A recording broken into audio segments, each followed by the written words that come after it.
এই কারবালার অনেক ইতিহাস, অনেক কথা। আমরা এই কারবালার ময়দানে ইমাম হুসাইন শহীদ হয়েছিল। কারবালার ময়দানে ইমাম হুসাইন শহীদ হয়েছিল। ৭২ জন মুজাহিদ ছিল ওনার সঙ্গে এবং ৭২ জনকে শহীদ করা হয়েছিল। এই টুকরো টুকরো করে কোনো জায়গায় হাত পা এই আমরা সকলে শুনেছি ওই অনেক মাওলানা সাহেবের মুখ থেকে এবং কিতাবের মধ্যে থেকে আমরা পেয়েছি যে সেই কারবালার ময়দানে যখন শহীদ করা হলো ওই মাথাগুলো কেটে কেটে আলোক করে নেওয়া হয়েছিল। এই ধড়গুলো কাটা হয়েছিল, এর মধ্যে ২২,০০০ ঘোড়াকে দৌড় করানো হয়েছিল এবং এই দেহগুলো ছিন্ন ভিন্ন হয়ে গেছিল। এবং কারবালার ময়দানে ইমাম হুসাইনকে যখন শহীদ করা হলো ওই মা সাকিনা, বিবি জাইনাব, আমরা তানাদের কথা শুনি, কিন্তু কারবালার ময়দানে যখন শহীদ করা হলো ওই রণের মাঠেতে সবাইয়ের দেহ ছিন্ন ভিন্ন হয়ে পড়ে আছে, মাথা চারিদিকে ছড়িয়ে ছিটিয়ে আছে। এবং মা সাকিনা, ইমাম হুসাইনের বেটি, ছোট্ট বেটি সাকিনা গিয়ে সকলের মাথা তুলে তুলে দেখছে আমার আব্বা কোথায়, ইমাম হুসাইন কোথায়, ইমাম হুসাইন কোথায়। এই কারবালার ময়দানে ইমাম হুসাইন তানার মাথা মুবারক খুঁজছেন, কিন্তু ৭১ জনের মাথা পাওয়া গেল। ৭২টা দেহ রয়েছে, কিন্তু ৭১ জনের মাথা, একটা মাথা পাওয়া গেল না। তারপর কি ঘটনা কবি ছন্দের মাধ্যমে অতি মূল্যবান কথা লিখছে, দেখো শোনো গো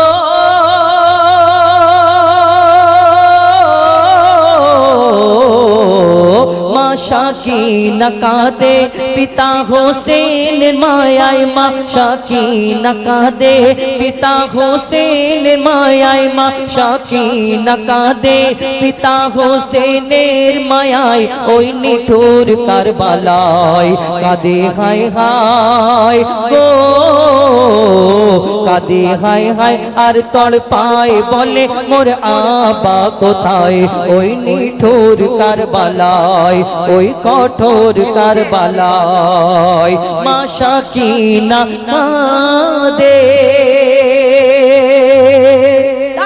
কি ঘটনা হয় লিখছে, দেখো ৭২ শহীদের লাশ আর ৭১টা মাথা, ৭১টা মাথা।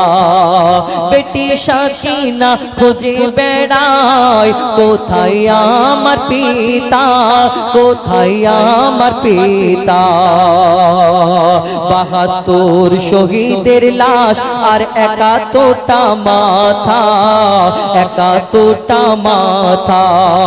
বেটি সাকিনা খুঁজে বেড়ায় কোথায় আমার পিতা, কোথায় আমার পিতা।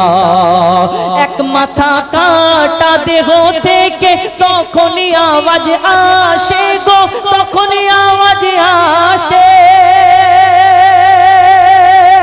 এসো বেটি সাকিনা তোমার আব্বা তোমায় ডাকে গো, তোমার আব্বা তোমায় ডাকে। মোর দেহ থেকে নিল মাথা কেটে, মোর দেহ থেকে মাথা কেটে নিয়ে গেল ওই এজিদের গোলাম শিমর মারওয়ান। পিতার লাশ দেখে গো, পিতার লাশ দেখে সাকিনা মাথা ঠোকে ইমাম হুসেনের সিনায়, দেখে আরশ কেঁপে যায়, দেখে আরশ কেঁপে যায় মা সাকিনা কাঁদে। যখন সকলে শহীদ করা হলো এবং কারবালার ময়দানে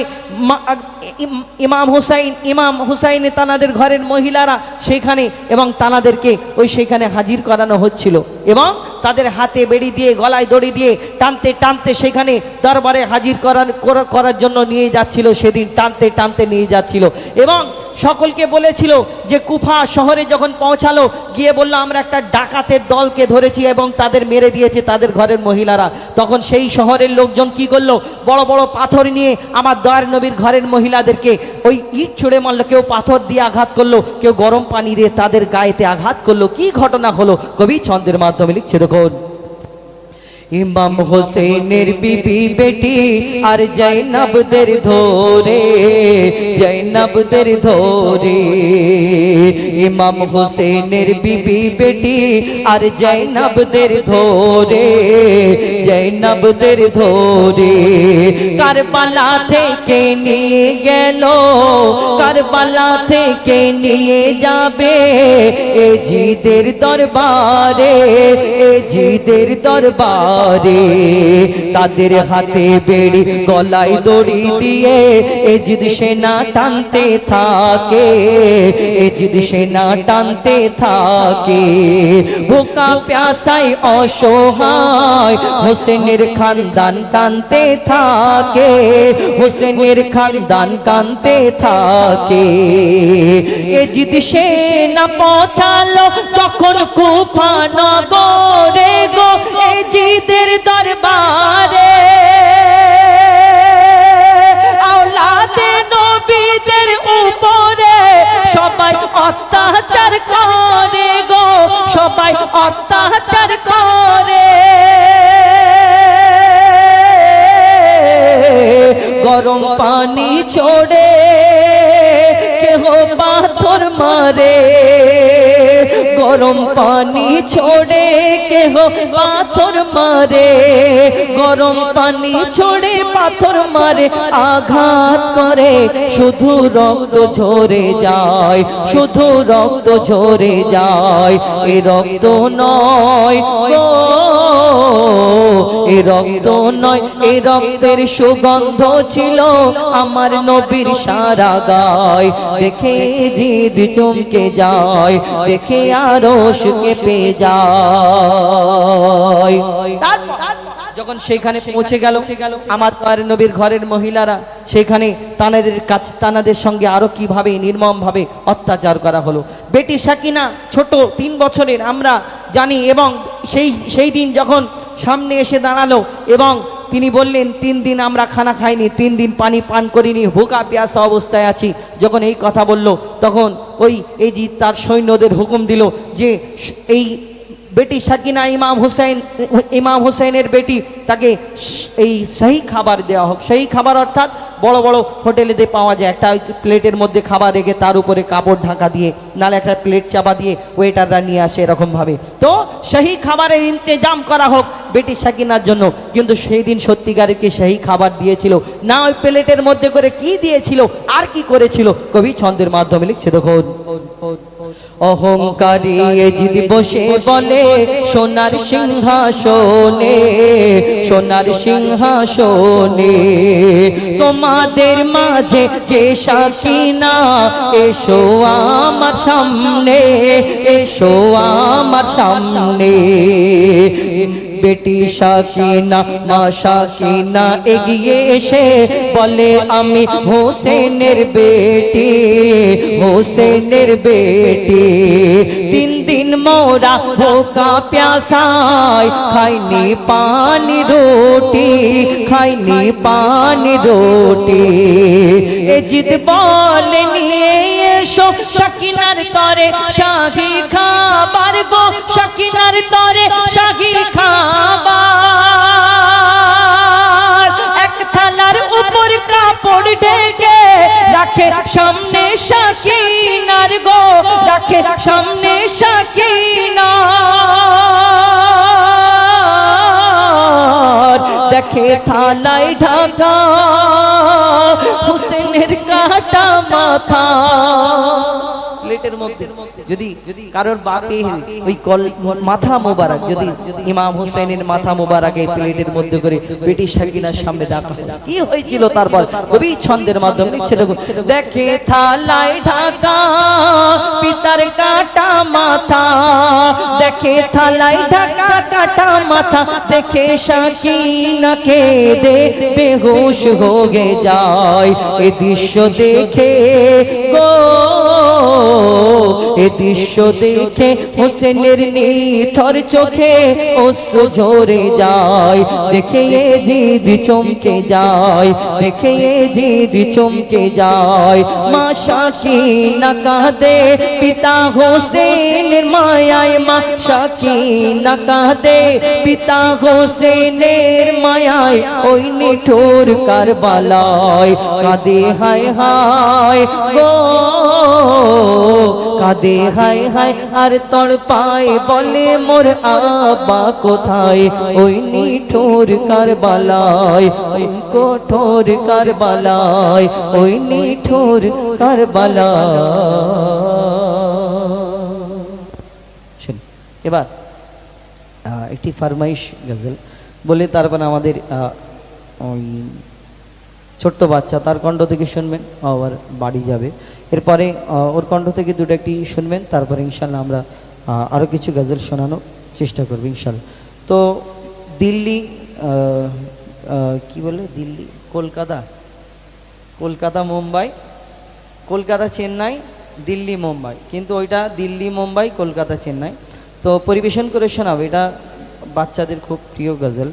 তো এই বছরের আমাদের এমডি হায়দার সাহেবের লেখা, এবং এই গজল আমার বন্ধু এমডি আবুল কালাম সে গিয়েছিল, তার সঙ্গে আমি সহযোগিতা করেছিলাম। তো সেটা আমাকে বলার জন্য বলেছেন, আমি পরিবেশন করে শোনাবো। তো দিল্লি মুম্বাই কলকাতা চেন্নাই কিছুই ভালো লাগে না। এই দুনিয়াতে নবীর আশিক, নবীকে যারা ভালোবাসে তাদের মনে একটা চিন্তা ভাবনা, তাদের মনে একটা খায়াল আলাদা থাকে। কিন্তু এই দুনিয়াতে দুনিয়ার ভালোবাসা এবং যারা নবীকে ভালোবাসে, এই দুটোর মধ্যে তফাৎ কি? এই দুনিয়াতে অনেক জায়গা আছে, এই 15ই আগস্টে কতজন বড় বড় ঝান্ডা নিয়ে কেউ বাইক করে ঘুরে বেড়াচ্ছে, কেউ আবার পিকনিক করছে, কেউ আবার ওই ঢুক ঢুক করে আওয়াজ করে যাচ্ছে। আমি চাঁদকে বলি তুমি সুন্দর নাও আমার মায়ের মতো, ইনশাল্লাহ গিয়ে শোনাবো।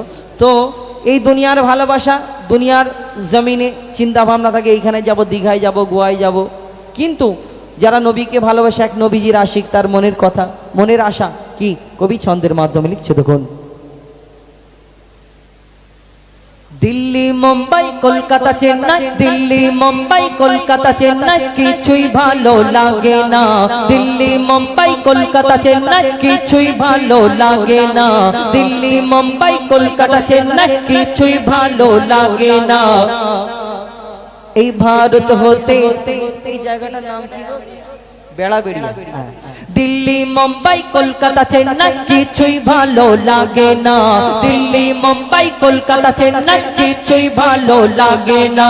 বেড়াবেড়িয়া হতে যাব ছোটে আমরা সোনার Medina, I love you Medina, I love you Medina, I love you Medina, I love you Medina.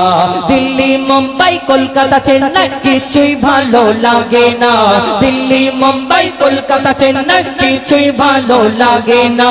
Berabaria হতে যাব ছুটে আমরা সোনার Medina, I love you Medina, I love you Medina, I love you Medina, I love you Medina.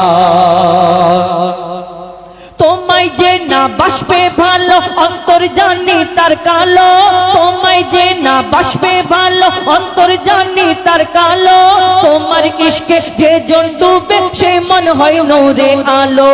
তোমায় যে না বাসবে ভালো অন্তর জানি তার কালো, তোমার ইশকে যে জন ডুবে সে মন হয় নূরে আলো। Very very beautiful, very very beautiful তোমারি নূরে শাম্মা, ভেরি ভেরি বিউটিফুল তোমারি নূরে শাম্মা। চাহত আমার পূরণ করো একটি বার দিতে চুম্মা, I love you Medina, I love you Medina, I love you Medina, I love you Medina. Delhi Mumbai Kolkata Chennai কিছুই ভালো লাগে না, দিল্লি মুম্বাই কলকাতা চেন্নাই কিছুই ভালো লাগে না। বেড়া বেড়িয়া হতে যাব ছুটে আমরা সোনার Medina. I love you Medina, I love you Medina, I love you Medina, I love you Medina, I love you Medina, I love you Medina. দুনিয়ার ভালোবাসা আর মদিনাওয়ালাকে যে ভালোবাসে, মদিনায় যাওয়ার ইচ্ছে যায় তার। এই দুনিয়াতে যারা ভালোবাসা করে এদের চিন্তা ভাবনা কোথায়, দীঘায় যাব, গোয়ায় যাব, ভিক্টোরিয়ায় যাব, গাছের তলা ফাঁকা জায়গা, এবং ওই সিনেমা হলে কোন জায়গায় ফাঁকা ফাঁকা থাকবে হাত ধরে নিয়ে ঘুরবে, কেন নালে লোক দেখে পেয়ে গেলে অন্য সমস্যা। কিন্তু এই দুনিয়ার আশিক, দুনিয়াকে যারা ভালোবাসে এদের চিন্তা ভাবনা আলাদা জায়গায়। কিন্তু এই দুনিয়াতে যারা মদিনাওয়ালাকে ভালোবাসে তার মনে সবসময় কি চলতে থাকে, কবি ছন্দের মাধ্যমে লিখছে দেখুন। ভালোবাসার মেলা দেখি শপিং মল ও পার্কেতে, ভালোবাসার মেলা দেখি শপিং মল ও পার্কেতে, কেউ ছুটে যায় দীঘা গোয়া ভিক্টোরিয়া নিকোতে। ভালোবাসার মেলা দেখি শপিং মল ও পার্কেতে, কেউ ছুটে যায় দীঘা গোয়া ভিক্টোরিয়া নিকোতে। আমি বোকা ইমান পাকা, আমি বোকা ইমান পাকা, মুস্তাফা রই দিবানা। আমি বোকা ইমান পাকা, মুস্তাফা রই দিবানা। নূরে নবী দিলে ছবি, নূরে নবী দিলে ছবি, আকি শুধু Medina. I love you Medina, I love you Medina, I love you Medina, I love you Medina. Delhi Mumbai Kolkata Chennai কিছুই ভালো লাগে না। দিল্লি মুম্বাই কলকাতা চেন্নাই কিছুই ভালো লাগে না। বেড়া বেড়িয়া হতে যাব ছুটে আমরা সোনার Medina. I love you Medina, I love you Medina, I love you Medina, I love you Medina, I love you Medina, I love you Medina. এবং হরিণের গজল, মানে আল আমিন নবী আমার মুক্তিদাতা। আচ্ছা, দুটো তিনটে বলবো, বলে ইশক হাবিব সাহেবের তাহলে ছোট ওই ঘটনাটা অনেক বড়, তো হরিণের ঘটনা, হরিণ বাঁধা থাকবে, ওটা অনেক বড় ব্যাপার না। আর আমি এই স্বাধীনতা সম্পর্কে এটি গজল বলার জন্য বার করেছিলাম, তো শহীদে কারবালার গজল বললাম। আমি একদম সংক্ষেপে ছোট ছোট করে সব কটা গজল একদম একদম অল্প সময় আপনাদের সম্মুখে পরিবেশন করে শোনানোর চেষ্টা করব ইনশাল্লাহ। এই ভারতবর্ষ যে আমাদের এই আমরা আজকের যে 15ই আগস্ট এই দিনেতে আমরা কতজন কত কি করি, কিন্তু আবার এই দেশেতে স্বাধীন হয়েছিল, যে স্বাধীন হওয়ার পর থেকে যে স্বাধীন যখন হয়েছিল তখন কেউ হিন্দু মুসলমান বাংলাদেশি পাকিস্তানি এরকম কোনো ব্যাপার ছিল না। সেই দিন শুধু হিন্দুস্তানি মানে যে ভারতবাসী আমরা এরকম ছিল। কিন্তু আজকে বর্তমান যুগে বর্তমান সময়ে শুধু মুসলমানদের দেখলে কত কষ্ট কত কি হয়। কিন্তু আজকেও দেখে নিন, ওই যে দিল্লির গেটেতে খোদাই করে লেখা আছে মুসলমানদের নাম সব থেকে বেশি। কত আলিম ওলামা ওই ফাঁসির দড়িতে ঝুলেছিল এই ভারতবর্ষের জন্য। কত এই দুনিয়াতে কত কি হয়েছে। ভারতবর্ষে যখন স্বাধীন হলো তখন এই যে ভারতবর্ষেতে মুসলমানদের কত অবদান রয়েছে সেই সম্পর্কে একদম সংক্ষেপে সব কটা গজল ছোট ছোট করে আমি পরিবেশন করব, তারপর ইনশাল্লাহ আপনাদের কাছ থেকে বিদায় নেব ইনশাল্লাহ। লিখছে দেখুন। এই ভারতের স্বাধীনতা, এই ভারতের স্বাধীনতায় কত হয়েছে সংগ্রাম, কত হয়েছে সংগ্রাম। তখন সবাই ছিল ভারতবাসী, ছিল না হিন্দু মুসলমান। তখন সবাই ছিল ভারতবাসী, ছিল না হিন্দু মুসলমান। আজ ইতিহাস থেকে দিচ্ছে মুছে মুসলিম সংগ্রামীদের নাম, মুসলিম সংগ্রামীদের নাম। অবদানের বদলে আজকে তাদের করছে অপমান, অবদানের বদলে আজকে তাদের করছে অপমান। এই ভারতের স্বাধীনতা। তারপর কবি লিখছে দেখো। না ছিল এই বাংলাদেশ, না ছিল পাকিস্তান, আন্দোলন করেছিল মিলে হিন্দু মুসলমান, আন্দোলন করেছিল মিলে হিন্দু মুসলমান। কত ধর্ম, কত জাতি, কত ভাষার এই দেশ, শুধু মুসলিমদের বলছে কেন ছাড়ো গো এই দেশ, শুধু মুসলিমদের বলছে কেন ছাড়ো গো এই দেশ। স্বাধীন হবার পরে